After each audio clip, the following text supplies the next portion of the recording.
ហូបចុកនឹងការចំណាយគាត់គង់នឹងអស់តែម្ដងបាទវីដេអូនេះគឺជាផុសតាងមែនទេបងបានស្នាក់នៅហើយមកហូបទៀតមន់ជាកងានតែគាត់គឺដើរអមត់ហើយអូខេចុះបងប្អូនទាំងនេះចាំទៅតាមដានវីដេអូទាំងស្រុងជាមួយយើងទាំងអស់គ្នាថាតើពេលដែលយើងទៅដល់ជួបឧបសគ្គអ្វីខ្លះហើយមានភាពសប្បាយរីករាយអ្វីខ្លះតោះ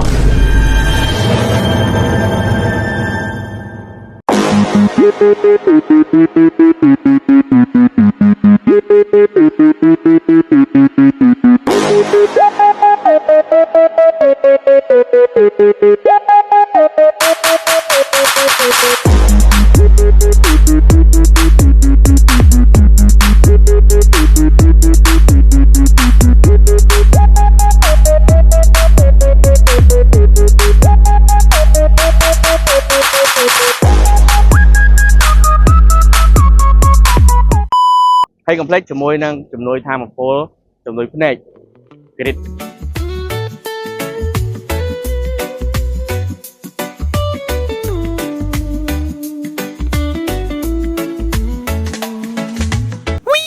អូខេសួស្តីបងប្អូនទាំងអស់គ្នាតោះមុនធ្វើដំណើរទៅយើងមកញ៉ាំអាហារពេលព្រឹកទាំងអស់គ្នាសិនដោយសារតែគោលដៅរបស់យើងគឺទៅជាការតរេនតែម្ដងអញ្ចឹង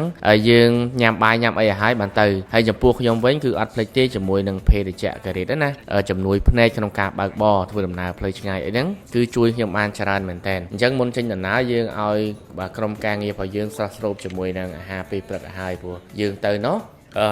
គោលដៅរបស់យើងគឺទៅញ៉ាំបាយនៅផ្ទះបងស៊ីណាតបាទនៅខាងខេត្តស្វាយរៀងតែយើងញ៉ាំអាហារពេលព្រឹកហ្នឹងគឺធ្លាប់ពោះហើយព្រោះយើងត្រូវធ្វើដំណើរចូលទៅលេងចការតរេនផងចេញពីចការតរេនបានយើងទៅញ៉ាំបាយជុំគ្នាតែម្ដងអញ្ចឹងបងប្អូនមកមើលពីសកម្មភាពយើងធ្វើដំណើរតាមផ្លូវទាំងអស់គ្នាឃើញថាផ្លូវនេះមានកន្លែងខ្លះស្រួលកន្លែងខ្លះរៀងពិបាកអញ្ចឹងណាអញ្ចឹងការធ្វើដំណើររបស់យើងរៀងយឺតបន្តិចប៉ុន្តែពេលផ្លូវបត់ចូលទៅចការតរេនគឺផ្លូវស្រួលវិញផ្លូវថ្នល់កស៊ូណាបាទទិដ្ឋភាពតាមផ្លូវគឺស្អាតមែនទែនដោយសារតែខែនេះខែភ្លៀងផងអញ្ចឹងរុក្ខជាតិរៀងខៀវអញ្ចឹងពេលយើងថតដ្រូនពីលើទៅមានអារម្មណ៍ថាស្អាតមែនតើណាអញ្ចឹងជិះចូលមកប្រហែលបន្តិចយើងមកដល់ផ្លូវបត់ចូលចការតរេនតែម្ដងដែលគាត់មានដាក់ផ្លាកថាចំការផ្លែឈើថារ៉ាហ្វាមបាទអញ្ចឹងបងប្អូនទាំងអស់គ្នាចង់ទៅលេងអីបងប្អូនអាចធ្វើការតំណទៅតាមលេខទូរស័ព្ទឬក៏ page ទៅដែលបងប្អូនអាច search បានណាខ្ញុំធ្លាប់បានចេញវីដេអូវគ្គមួយអញ្ចឹងមកដល់ចការតរេនរបស់គាត់នេះគឺដីធំមែនតើជាង100ហត្ថបងប្អូនដីជាង100ហត្ថតាគាត់ដាំតរេនផងគាត់ដាំដូងផងដាំខ្នុរដាំសកានៀកដាំតបែកដាំក្រូចខ្លងច្រើនមែនតើអញ្ចឹងយើងមកដល់ចការតរេននេះកន្លែងគាត់មានជារៀបចំដូចជារមណីយដ្ឋានអញ្ចឹងបងប្អូនដូចជាអាហារដ្ឋានអញ្ចឹងគាត់មានកញ្ចុះមានកន្លែងអង្គុយលេងមានអីអញ្ចឹងបើសិនជាបងប្អូនមកពីឆ្ងាយអីបងប្អូនរៀបចំបាយទឹកអីហ្នឹងទៅគាត់មានកញ្ចុះមានអីឲ្យយើងអង្គុយលេងគាត់មានរៀបចំជាសួនផ្ការៀបចំជាស្ពាននិយាយទៅដូចរមណីយដ្ឋានទេសចរមួយអញ្ចឹងបងប្អូនទាំងអស់គ្នាបន្ទាប់ពីបងប្អូនសម្រាប់រៀងស្រួលខ្លួនហើយគាត់មានក្រុមការងាររបស់គាត់ហ្នឹងជូនបងប្អូនទៅលេងចការតរេនផ្ទាល់តែម្ដងទៅបេះពីដើមមកណាបាទបេះពីដើមមកក៏បានដែរអញ្ចឹងសម្រាប់បងប្អូនដែលចង់ទៅលេងគឺសប្បាយខ្ញុំហ៊ានធានាថាសប្បាយណាអញ្ចឹងមកដល់កន្លែងនេះគាត់ក៏មានកន្លែងសម្រាប់លក់តរេនលក់ផ្លែឈើដែលបងប្អូនចង់ទៅដល់ភ្លក់ភ្លាមណាបាទគាត់មានពុះតបែកពុះផ្លែឈើពុះខ្នោលក់ជាដុំមួយដុំ3000មួ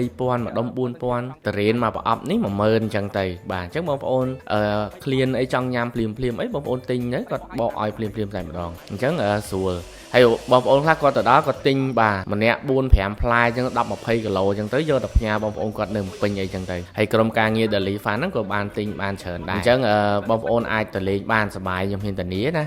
ចការតរេននៅខាងខេត្តស្វាយរៀងបើនិយាយពីក្រុមការងារ Daily Fan ក៏ដូចជាខ្ញុំផ្ទាល់វិញគឺលើកទី1តែម្ដងដែលលេចឮដំណឹងថានៅខាងខេត្តស្វាយរៀងហ្នឹងមានចការតរេនអញ្ចឹងក៏មិនបង្អង់យូរដែរបាទទៅលេងឲ្យបានមុនគេបាទមិនមែនមុនគេបង្អស់ហើយបងប្អូនតាមពិតទៅគាត់ប្រមូលផល4ឆ្នាំហើយប៉ុន្តែដោយសារតែពួកខ្ញុំនេះអត់ដឹងទេ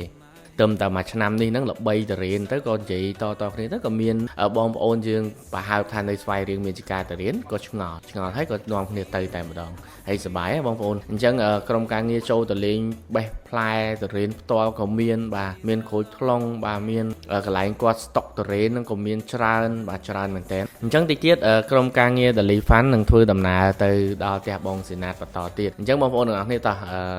យើងធ្វើដំណើរទៅមុខបន្តទៀតបាទយើងចាក់ ចេញពីជាការទៅរៀនបន្ទាប់ពីយើងរៀបចំបានទិញអីហើយតោះឥឡូវយើងធ្វើដំណើរទៅមកតង់ទៀតដើម្បីទៅសប្បាយនៅផ្ទះបងស៊ីណាត់មកតង់ទៀតតើយើងជួបឧបសគ្គអីខ្លះទៅមើលតាមដានវីដេអូនេះមួយខ្ញុំទាំងអស់គ្នាតោះ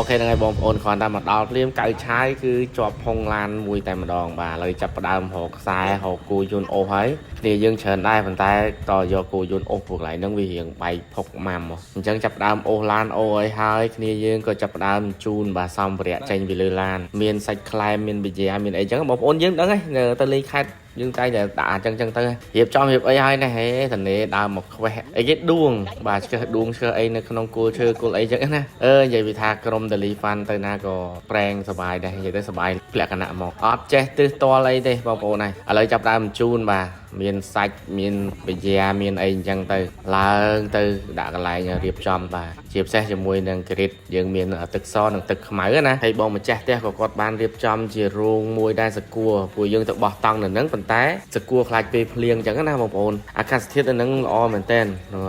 ត្រជាក់ខ្យល់ត្រជាក់ល្អណាហើយក្រុមការងារ Daily Fun ក៏មានហូបចុកជុំគ្នាជាពិសេសនេះមកហូបប្រចាំខេត្តស្វាយរៀងហ្នឹងគឺគេហៅជ្រក់សដែកណាប្រចាំខេត្តស្វាយរៀងណាមានឆាក្តៅមានអីនិយាយទៅគាត់រៀបចំទៅជាមហូបតុកការខាងបងប្អូនយើងខេត្តស្វាយរៀងណាបងប្អូនបាទមានគូឡើងភ្នំមានអីចឹងណាច្រើនមុខដែរហើយពួកយើងហេវបាយពីនេះទៅមានអីព្រុសព្រះទៅតពីតនេរៀងស្រាលខ្លួនចឹងទៅឆ្អែតនាំគ្នាមកជីកក្តាមបងប្អូនហើយសប្បាយមែនតើជីកក្តាមបានទួយប្រហែលជា4-10ហ្នឹង